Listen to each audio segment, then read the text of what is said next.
You want to talk a little bit about bloating? People don't understand what bloating means usually, but I feel it's a very important concept in intermediate health. Once you've gotten done with your basics, try figuring out what foods specifically bloat your body, because if you're able to cut them off, your body actually becomes really aesthetic. It becomes lean. The way you look changes. The way your face looks changes. So people should know this. You want to talk a little bit? Absolutely. So I'll give you an example. Like models before they go on stage for swimsuit rounds or bodybuilders. Leading up to the event, they even calculate the drops of water that they consume. Why? Because too much of water can cause bloating, and dehydration can also cause bloating. At the same time, they start to cut down on carbohydrates. Why? Because when we ingest carbohydrates also store water. So you can have that puffy look and all of that stuff. This is just for the day of the competition, and then they're back. Okay, so the point is, we understand now, if I'm eating a lot of carbohydrates or sugars, simple sugars, I am going to store more water. I am going to have a puffy look. I'm going to be bloated. In India, a lot of people, they come and say, Luke, I put on weight, but they're actually just bloated. They're carrying 3 to 4 kilos of excess water in them.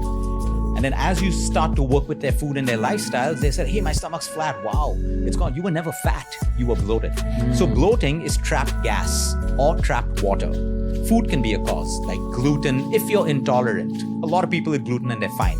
Lactose. Some people are intolerant. Some people just have weak guts. So they could have it, but now they can't because their guts are weak. That can bloat you up. If your gut is weak, maybe lentils, the normal lentils and legumes like your rajma chana that you grew up on, now all of a sudden you can't eat it because it bloats you up.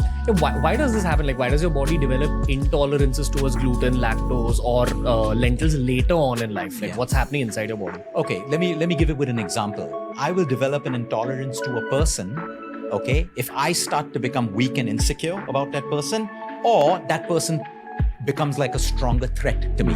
It's the same thing with the body. If my gut starts to get weaker, I can't handle the foods that I once could have.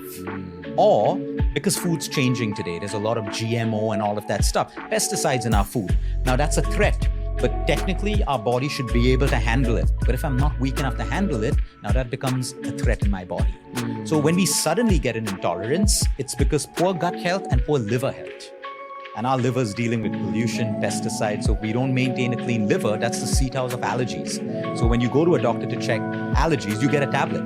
Okay, but today you need to understand that if I want to overcome those allergies, I have to look at my liver and I also have to look at my gut.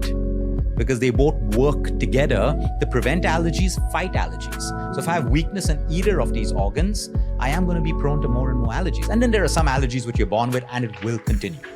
It's because you don't have the immune factors to basically neutralize that particular allergen or that dust or that pollen. One more intermediate health angle, gut health. Let's just talk about it very quickly. Everyone knows that you need probiotics. You get it from curd, like dahi, yogurt. What else do you get it from? Good, like as in... You get it from your pickled vegetables, you get it from your pickles, you get it, and your prebiotics, kombucha as well. But again, all of these things are overrated. And I'll tell you something, probiotics are not always good for you. So you're talking about a gut microflora that has trillions of strains. And we pick up a probiotic bottle and we say, oh, 50 billion strains. Now you think you're putting 50 billion amongst trillions. You don't know how it's going to fire. You don't know how it's going to work. Sometimes probiotics will create more disruption. You're disrupting in intelligence. That is why it has to be decided the right way. How do you decide? It can't, again, based on your symptoms. Based today, people are like, oh, I'm bloated, let me take a probiotic. But you're bloated because you're dehydrated, you're sleep deprived, so why do you need a probiotic? Right? So it's always with intention. You take up, they're fantastic. I can stop someone's diarrhea with a probiotic if I know that the bacterial infection has disrupted some of the bacteria. So now I'm populating it and I can solve it. But if that's not the root cause, how does a probiotic work? And we should understand it's an ecosystem. So even the air, the weather, anxiety in a room, my thought process can actually change how my gut's working. Today, there's amazing research that every antibiotic that we've taken, or any illegal substance, or any substance we've taken, our microbiome has already produced a strain to recognize that, like a blueprint. It is so intelligent. So if you ask me today, gut health, if you want to improve your gut health, you want to reset your gut, fasting. Because what you do is, you stop putting stuff in your system, you give it a break to repopulate with its own intelligence. So fasting is the easiest reset. The second easiest reset, cut out sugar for a week. cut out all processed food for a week. So now you're getting diversity of micronutrients from natural foods that can help you to populate your gut.